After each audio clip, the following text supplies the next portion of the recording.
My Lord and my God, I firmly believe that you are here, that you see me, that you hear me. I adore you with profound reverence. I ask you for pardon of my sins and grace to make this time of prayer fruitful.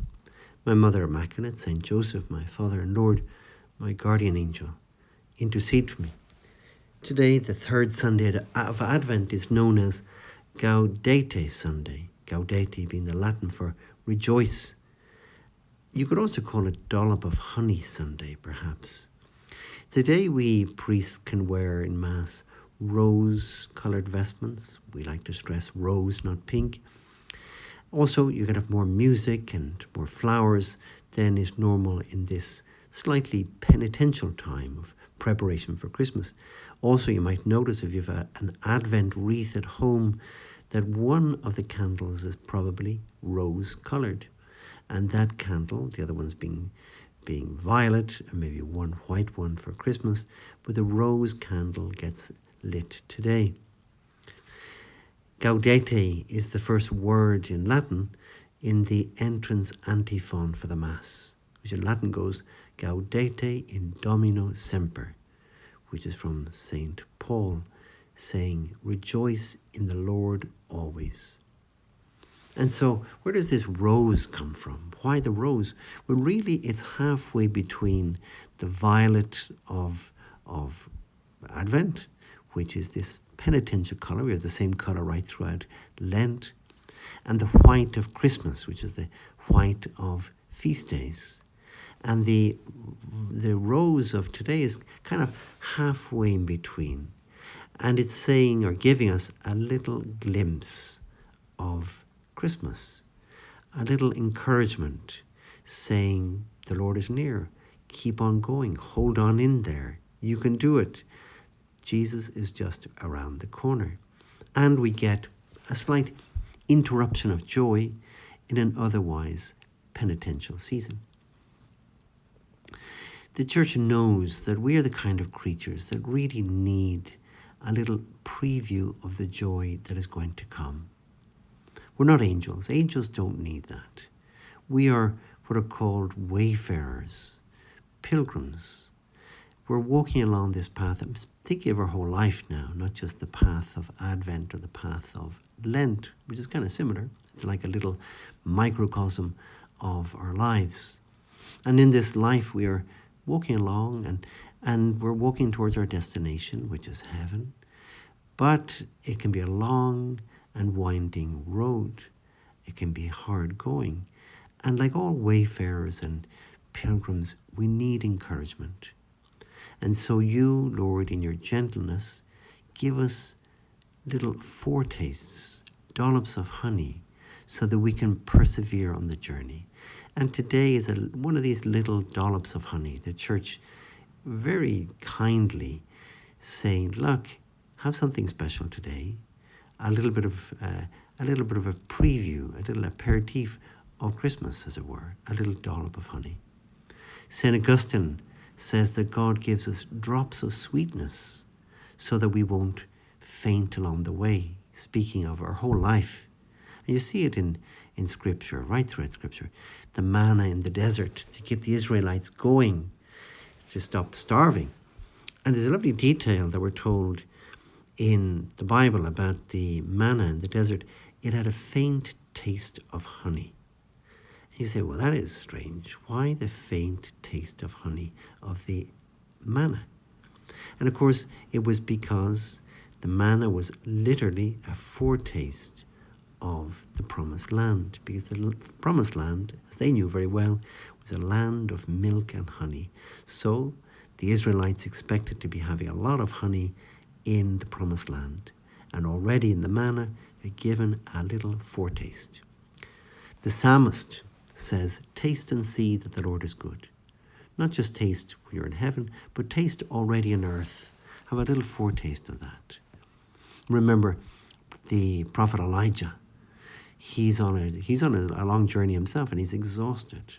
He lies down under a broom tree, essentially to die. But God sends an angel with a warm cake baked on the hearth and a jar of water. And the instruction to Elijah is that he has to eat the hearth cake and drink the water, otherwise the journey will be too much for you. And that is also seen, like manna, as a symbol of the Eucharist, that the Eucharist is this little foretaste we have of heaven to keep us going. The great medieval theologian, St. Thomas Aquinas, he taught that man cannot live without some pleasures. In other words, in this life, we cannot be puritanical. Otherwise, we will become bitter and embittered. Think of the famous Scrooge figure of Charles Dickens, a lovely little book. And he speaks there in the Christmas Carol about Scrooge who sees all enjoyment as a waste of time and a waste of money. And there's a great quote from Scrooge who says, "Every idiot who goes about with Merry Christmas on his lips should be boiled in his own pudding and buried with a stake of holly through his heart." So he's really not full of Christmas cheer. But God is not like that with us. And he does not want us to be like Scrooge. He sends us consolations on our way to draw the soul to himself, says St. Thomas. And accepting them is not a sign of weakness. Rather, it is a sign of humility. To say, yes, Lord, I need your little consolations. Pope Benedict, he put it this way. He said, we are treated as pilgrims, not angels. And pilgrims need signs of home along the road. You're getting close. And today is one of these little signs of hope, but also the small joys of daily life. A good conversation, a nice meal, music, friendship, the beauty of things in this world, the beauty of nature. They're all rays of the great joy that awaits us in heaven. And the saints, I suppose it's a caricature of the saints to present them as sad and grim people who only live on water and stale bread and never enjoy anything in this life. Now, maybe it was the vocation of some saints to live only on water and stale bread, but that's not the norm. And many of the saints have been really full of joie de vivre. St. John Paul II is very striking. He loved the mountains as a young man, as a priest and bishop. He loved the mountains and he loved skiing in his native Poland in the Tatra Mountains.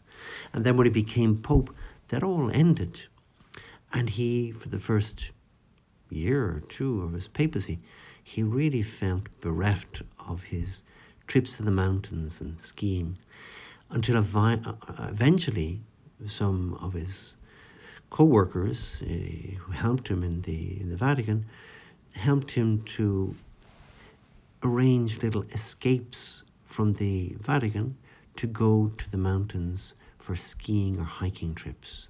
Initially, they did this surreptitiously, and the first outing was reportedly on the 2nd of January 1981, and the Pope left in the car of one of these priests, him sitting in the back, dressed in his gear for hiking or skiing, but this kind of disguised, and the priest in the front seat had his newspaper wide open to hide the Pope sitting behind, so the Swiss guards wouldn't recognize him.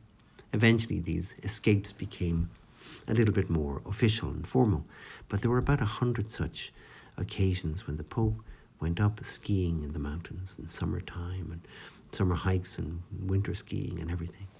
After the first successful outing, the Pope reportedly exclaimed with joy, "We did it." He was delighted. In other words, now and again, we do need to taste a dollop of honey. That doesn't mean we have to drown in honey. We have to be moderate, and that might be a challenge. St. Carlo Acutis was given a PlayStation when he was a child, but eventually he became aware of the risk of becoming enslaved by video games, and he imposed on himself a maximum of 1 hour of gaming per week. In other words, he didn't reject the little dollop of honey of the gaming which he loved, but he made sure that he wasn't going to drown in the honey either. So let's give thanks to God for the dollops of honey that he gives us. Refusing them is not holiness, but sometimes it can be pride. Receiving them greatly can be humility. So on this Gaudete Sunday, maybe as the rose candle in the Advent's wreath is lit, you could hear our Lord saying to you, enjoy the little gifts I give you. Friendship, beauty, laughter, music, the meals. They're not distractions. They are signposts. They are foretastes. And I give them to you as reminders of the joy of heaven for which I have created you. I give you thanks, my God, for the good resolutions, affections, and inspirations you have communicated to me in this meditation. I ask you for help to put them into effect. My Mother Immaculate, Saint Joseph, my Father and Lord, my guardian angel, intercede for me.